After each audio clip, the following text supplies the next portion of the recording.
The Romantic Revolution drastically altered once and for all the way we see ourselves, our lives, and indeed our world. Once having lived through the Romantic era, Western men and women continue to bear the imprint of that experience. There is in all of us a part colored by the fallout of words, images, attitudes of that first flashpoint.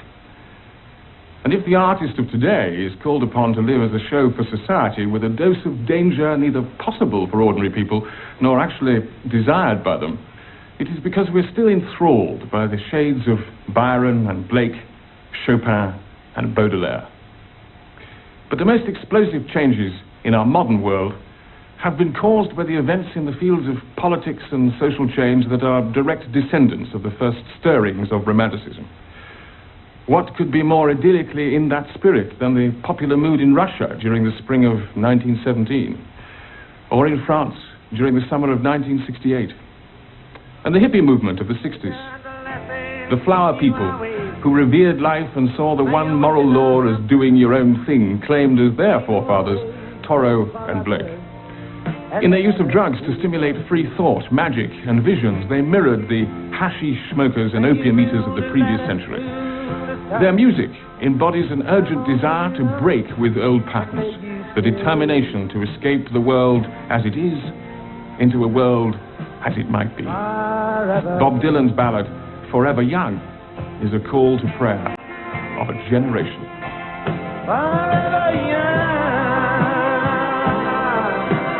Is Romanticism alive today? What does Romanticism mean to you? Romantic, I suppose, but I could be wrong. Seeing things in a sort of rosy hue. Falling in love with someone? The way you do it? The romantic spirit cries escape. Escape from the banal restrictions of the daily grind. The enduring message of Romanticism is that the individual can will his escape from the stranglehold of habit and conformity. For men and women all over the Western world, the romantic dream still sings its siren song. I think it's a joy for living, really. I think Romanticism, it's a great, as you said, individualism, and it's to do with the universes and past and present, and it's an embracing of embracement of society and everything that is and ever was.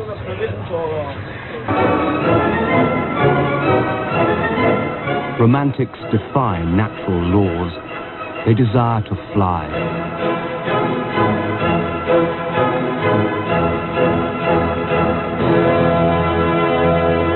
Romanticism, I suppose, is something that, well, it's airy-fairy. Fairy-like.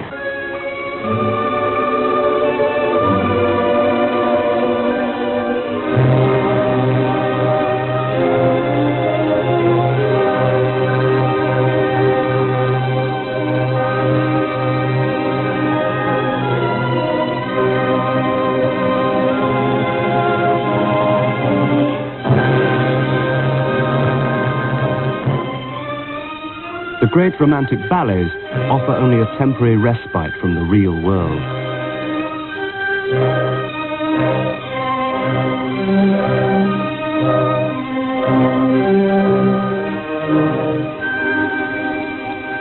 But for the true romantic, even a motorway can stir the blood with its promise of journeys into the unknown.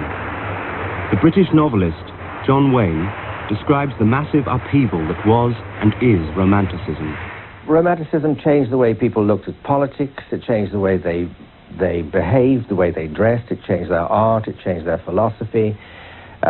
No change since then has been anything like so great. People sending roses and boxes of chocolate.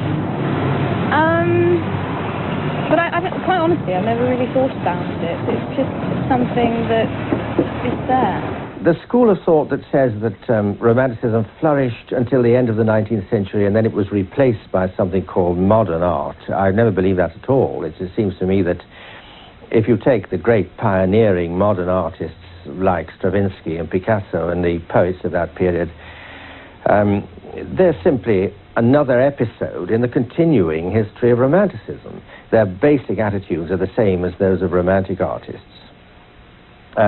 They have a different idiom. Modern art has a different idiom because it comes from a world that's been so much altered by technology, and so it needs a different idiom to express it. But on the other hand, the basic approach to life that artists take is precisely the basic approach that Romantic artists took.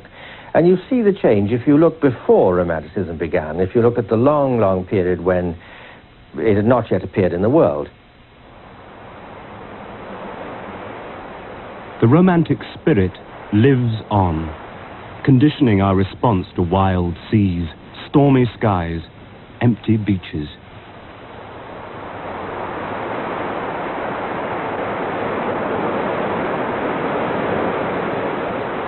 Alors, la première chose que je voudrais rappeler, c'est un petit peu la difficulté que nous allons éprouver à cerner le romantisme. But its spirit is absent from the schoolroom. In France, once the storm center of Romanticism, it has become just one more academic subject on the educational agenda. Puis ce qu'on appelait la génération 1830 avec les chefs de file, en quelque sorte, de la génération romantique. Et enfin, nous avons The romantic spirit is restless, forever seeking new frontiers, new worlds. C'est-à-dire 1830-1848, et qu'on pouvait parler d'influence romantique sur Baudelaire et sur Rimbaud.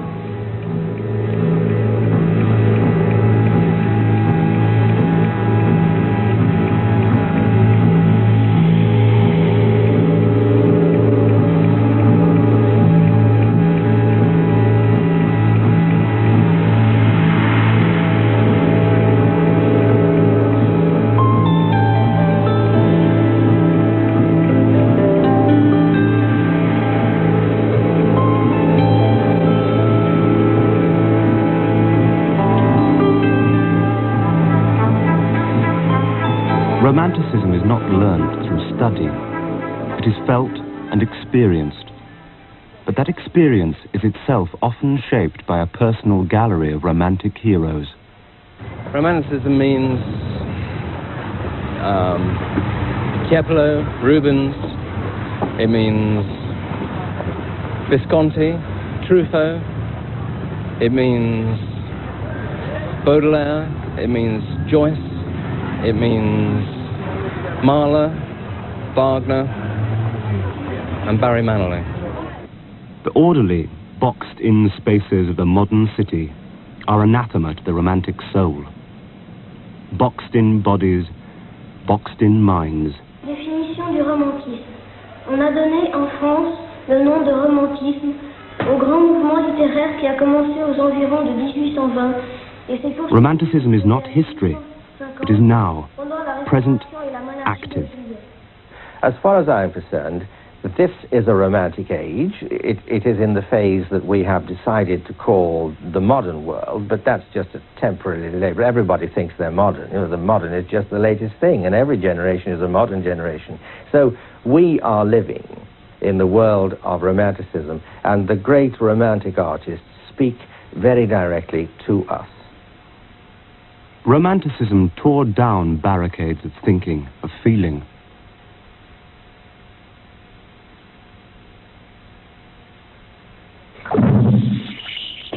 In the 20th century, the spirit of Romanticism has inspired man's wilder ventures.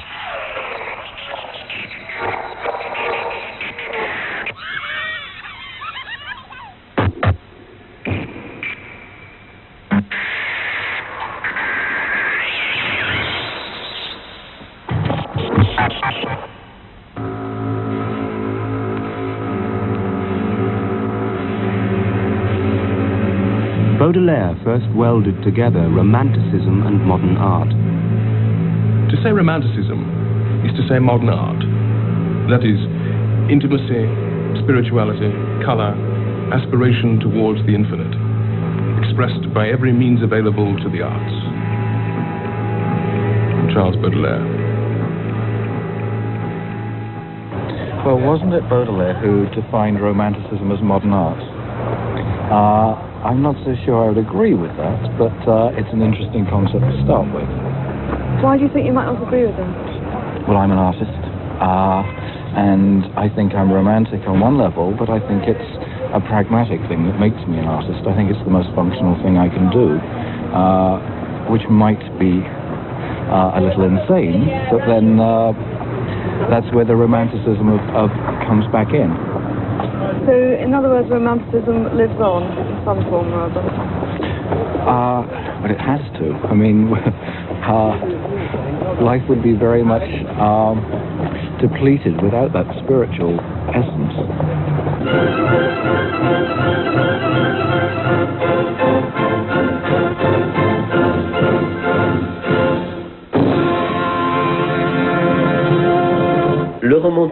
The essayist and critic Max Milner. Romanticism is alive. In fact, it has fertilized contemporary culture in so profound a way that one no longer notices it. It is all-pervasive. There is a kind of postcard romanticism, if you like, which is every now and again made fashionable by an aspect of popular culture. But this kind of romanticism is only the froth on the surface of the real thing. Though it is, of course, the most easily recognizable and the most easily acquired kind of romanticism. It's not difficult to dress oneself like someone from 1830 or to acquire a style of dress that recalls the fashion of the demagogue or the daubster of the era. But that is not romanticism, is it?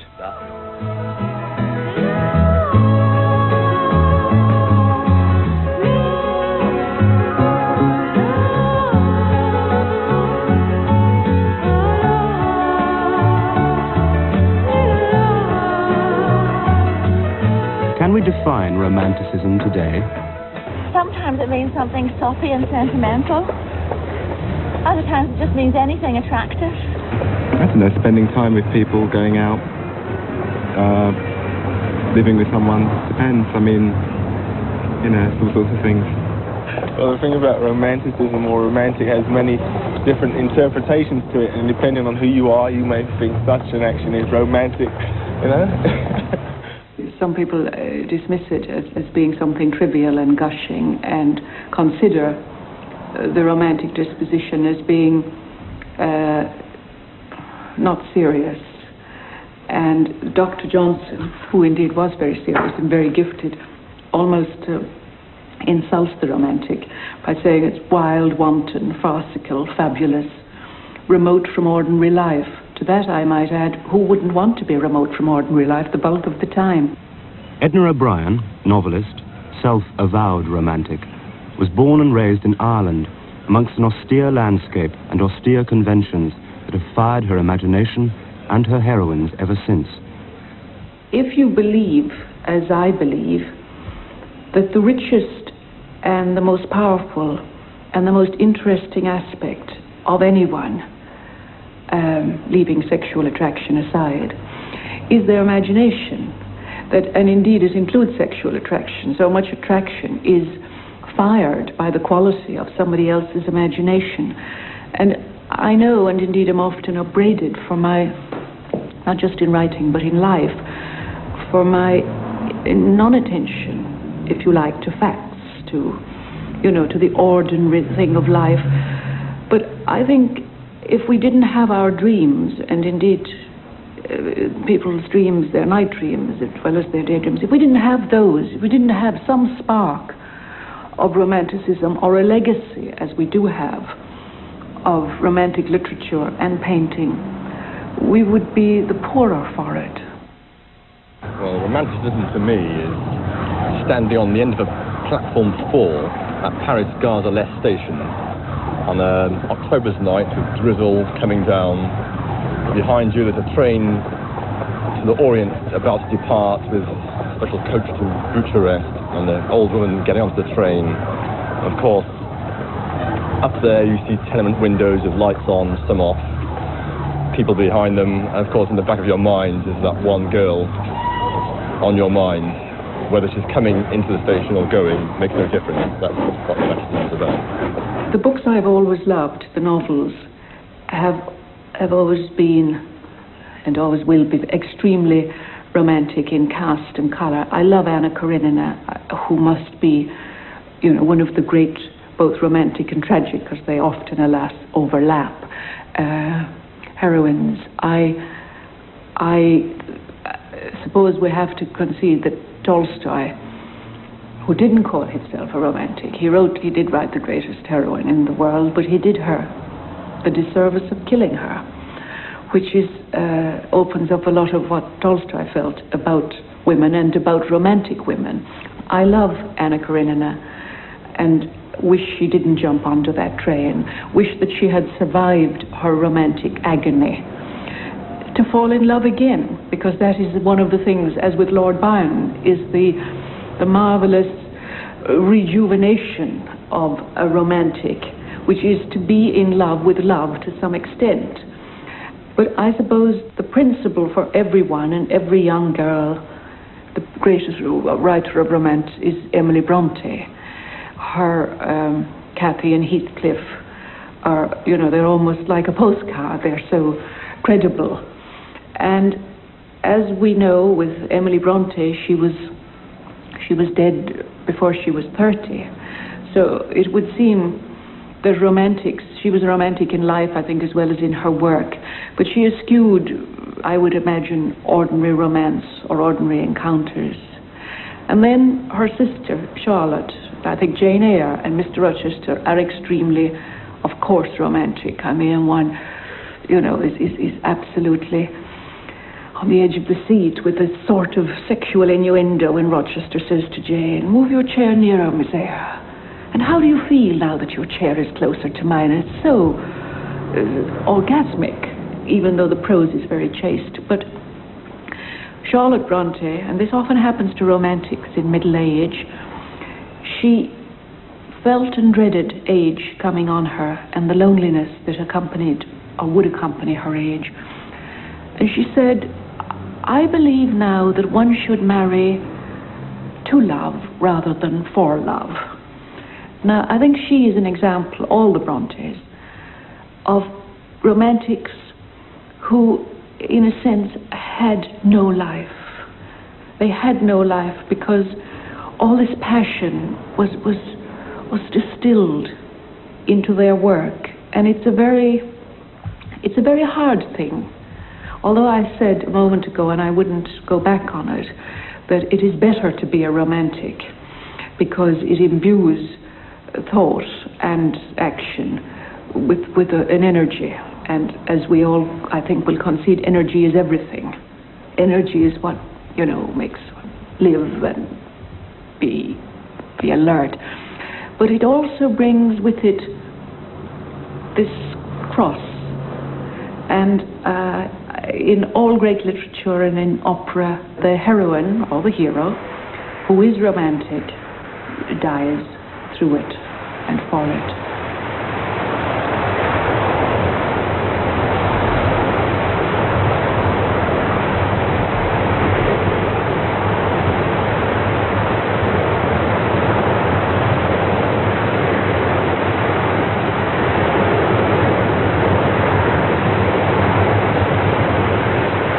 The romantic's frenzy for life brings with it the potential for violent death.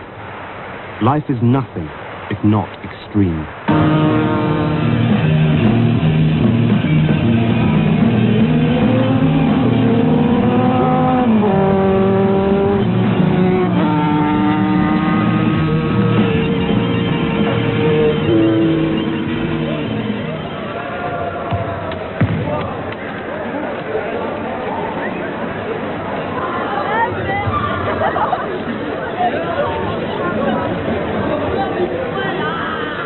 prisons for the mind, prisons for the body, are for the romantic confines to be broken.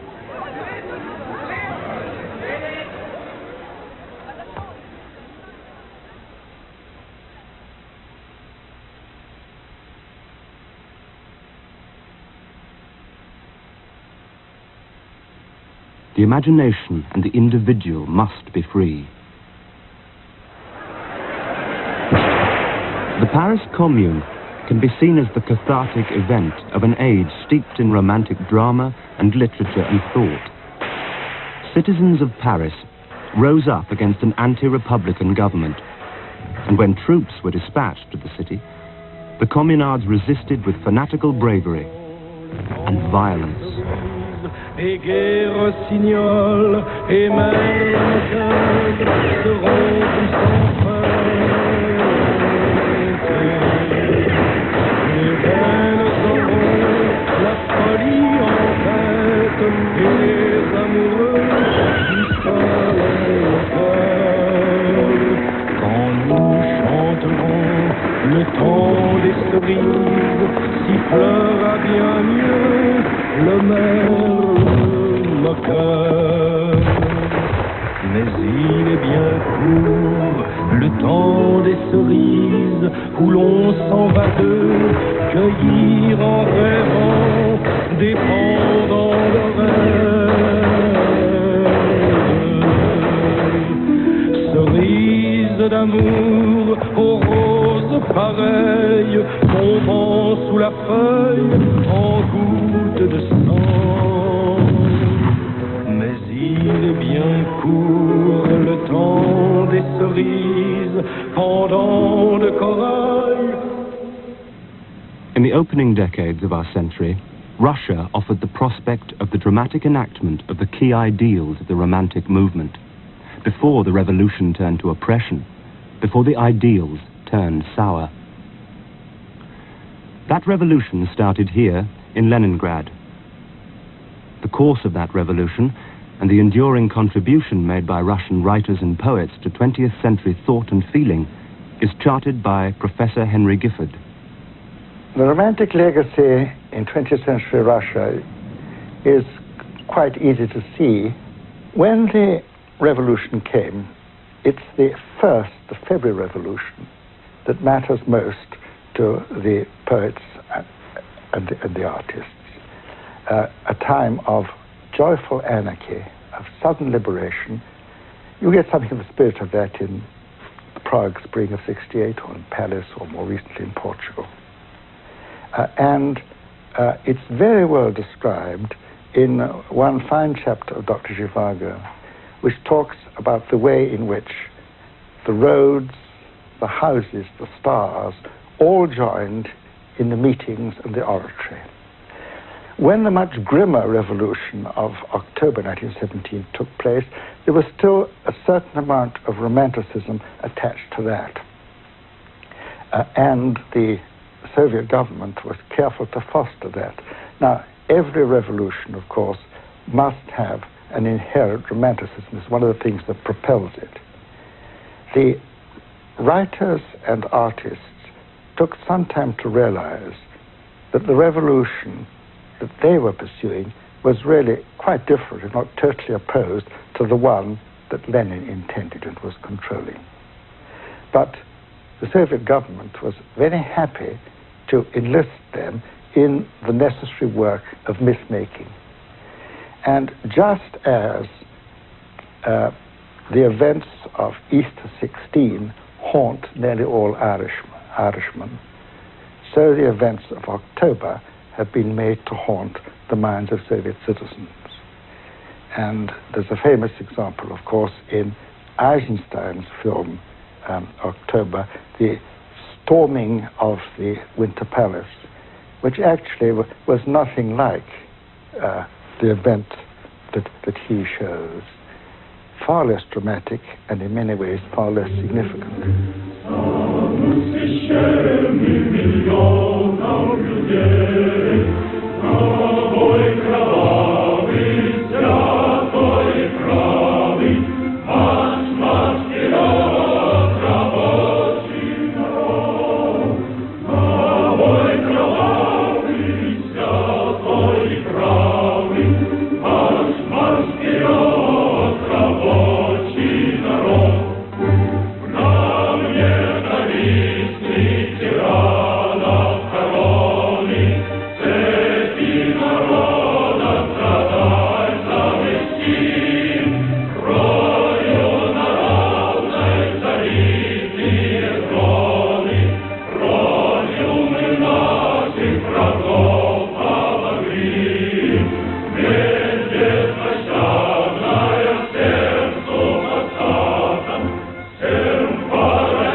early novels written in the Soviet period all see the revolution in elemental terms, and they stress very much its instinctive and passional side. It's a matter very much of violence and even of sex. But that was not what the government really wanted to see. The great figure in Soviet letters, of course, is Gorky. But Gorky finds himself at the end of his life having to preside over the birth of Soviet socialist realism. And socialist realism, despite the name, is, of course, yet another form of romanticism, though I think one would say a debased form, because it's romantic in the sense of being insincere, of aggrandizing or distorting an actuality for the sake of a future that is yet to be realized. I think there's no question that many of the principles of romanticism are affirmed in Dr. Zhivago. I think particularly in the relationship between Zhivago himself and Lara, where Lara becomes virtually the counterpart or the mirror image of Zhivago himself. But what one has to remember is that Pasternak was completing that novel in the years after the Second World War. And the novel makes perfectly plain what he understands about the events in his country and the ultimate effects of the revolution on people in the 20, 30 years that have intervened. I think one ought to mention the one great writer who survived after Pasternak's death into that period, the woman poet Anna Akhmatova. In 1940, she began a long poem, Without a Hero, it's called, in which she evokes the Christmas season of 1913 in Petrograd, or Petersburg as it was then, and describes how behind it all you could sense, coming along the legendary keys of the Neva, the 20th century. Not the 20th century that's marked in calendars beginning in 1900, but what she calls the real 20th century that was then beginning and in which we live still. And I would contend that the great writers, particularly of her generation in Russia, came to understand that reality in a way that has not been possible for any writer in the West. So, looking back on it, we could say that those writers profited from the truly valuable insights in Romanticism, and also through having realized its weaknesses. And that is what gives them that incomparable strength and their significance for us today.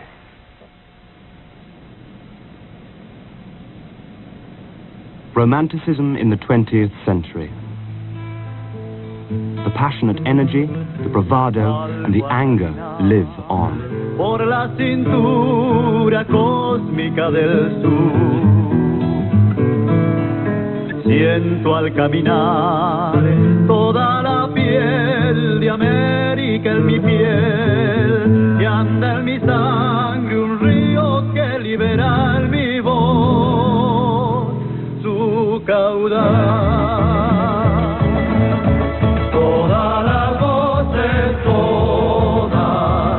todas las manos, toda la sangre fuerte de canción en el viento, canta conmigo, canta. Heroes who speak directly to the people and who died desperately young. No longer immortalized in paint or poem, but in mass-produced posters sold the world over. Todas las voces, todas las manos, toda la sangre fuerte de canción en el viento. Il y a dans le romantisme la quête d'un idéal pour donner un sens à sa vie, que cet idéal soit esthétique, qu'il soit politique, qu'il soit social. The first romantics fought for liberty in art, in life. And that battle is remembered not only in schoolroom textbooks, but in the streets too. Paris, spring of '68, French schoolrooms failed to dampen the ardor and the anger of a generation of students who threatened the establishment until it feared for its survival. Rebelling against government edicts concerning university admissions, French youth took to the streets and ripped up paving stones and built barricades with a fury that recalled the wildest hours of the Paris Commune a century before. It was Romanticism that first made youth into a cause. In our own century, that heritage has had a profound effect on the Western world, on Western culture. Youth, angry, energetic, extreme, with nothing to lose, has been a force to be reckoned with.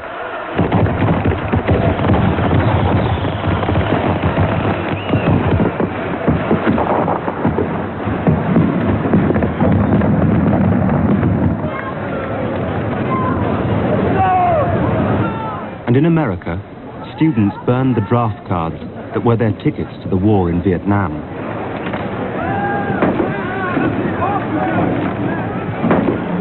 Angry youth declared war on middle-aged complacency.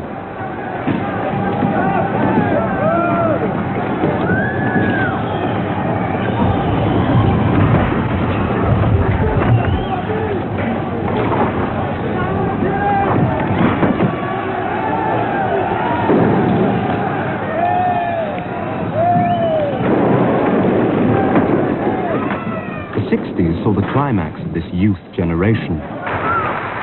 Bob Dylan was its priest.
Fear mirrored 60 years earlier in the poetry of Yeats. Turning and turning in the widening gyre, the falcon cannot hear the falconer. Things fall apart. The center cannot hold. Mere anarchy is loosed upon the world. The blood-dimmed tide is loosed. And everywhere the ceremony of innocence is drowned. The best lack all conviction, while the worst are full of passionate intensity. Surely some revelation is at hand. Surely the second coming is at hand. The second coming.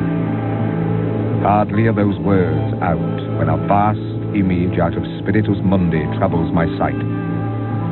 Somewhere, in the sands of the desert, a shape with lion body and the head of a man, a gaze blank and pitiless as the sun, is moving its slow thighs, while all about it reel shadows of the indignant desert birds. The darkness drops again. But now I know that 20 centuries of stony sleep were vexed to nightmare by a rocking cradle. And what rough beast, its hour come round at last, slouches towards Bethlehem to be born. Now, as then, behind the Romantics' passionate exploration of the world and its sensations, lies a kind of loathing, a rejection, a refusal to learn the ways of the world. And behind that refusal, fear.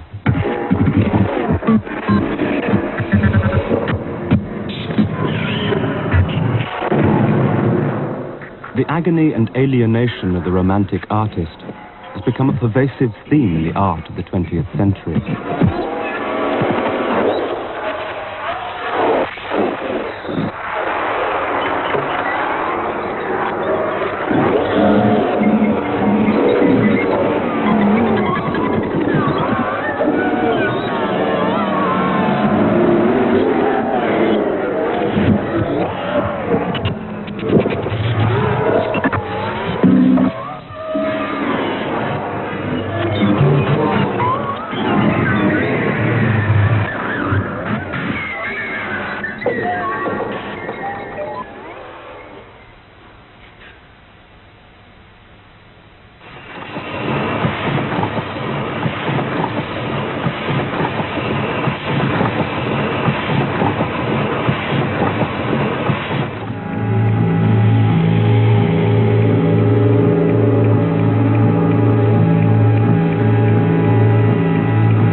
The world of childhood, too, has its nightmares.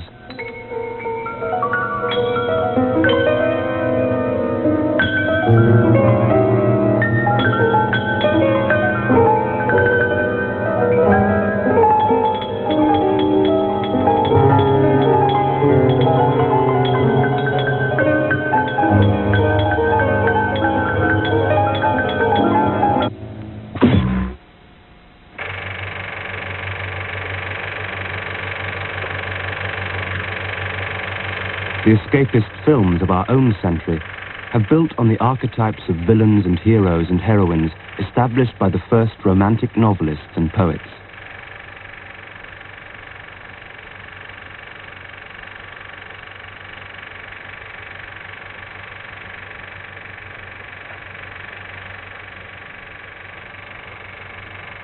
Movies make a million hearts beat faster.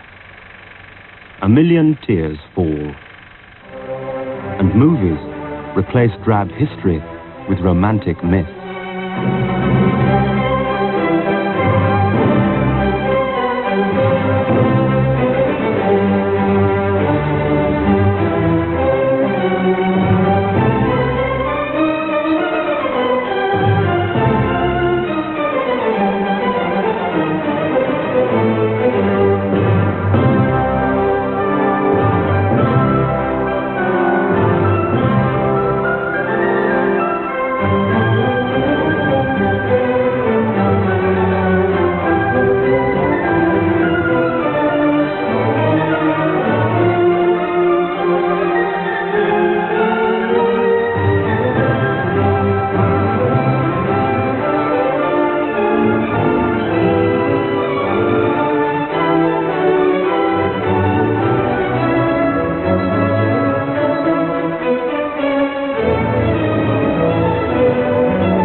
Technology has destroyed some of Romanticism's most potent images.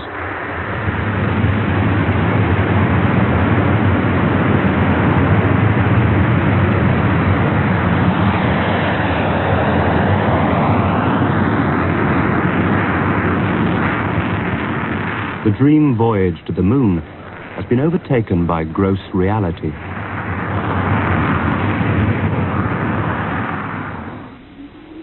But the images beamed back to Earth by those first interstellar explorers have their own weird and poignant poetry, their own romanticism.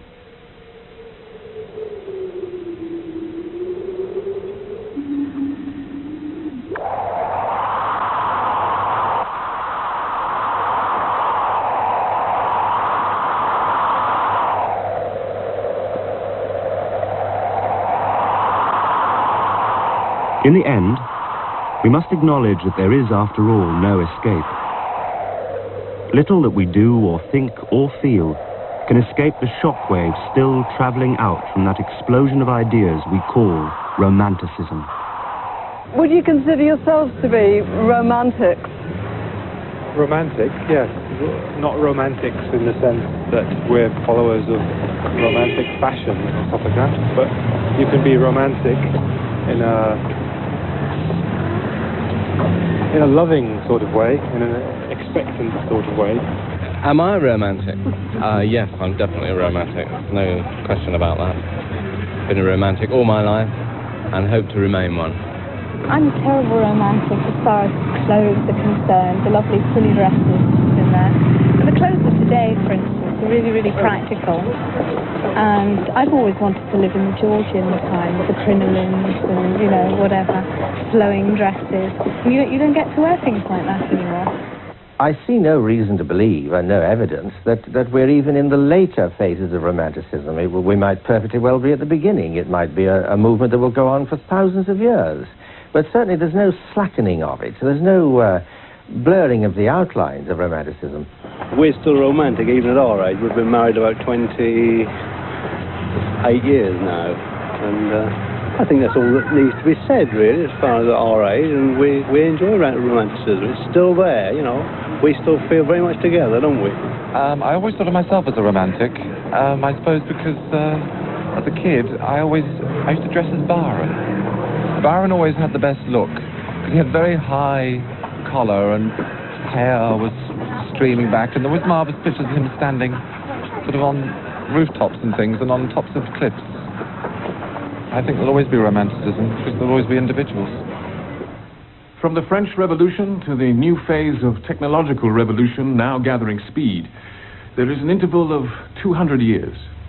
That whole period could be called the Age of Romanticism. Vague and cloudy though that term may be, some of its many meanings and the connections between them have woven their way through this series. Computers and satellites and silicon chips signal that we are within sight of a post-romantic age, of a fresh start.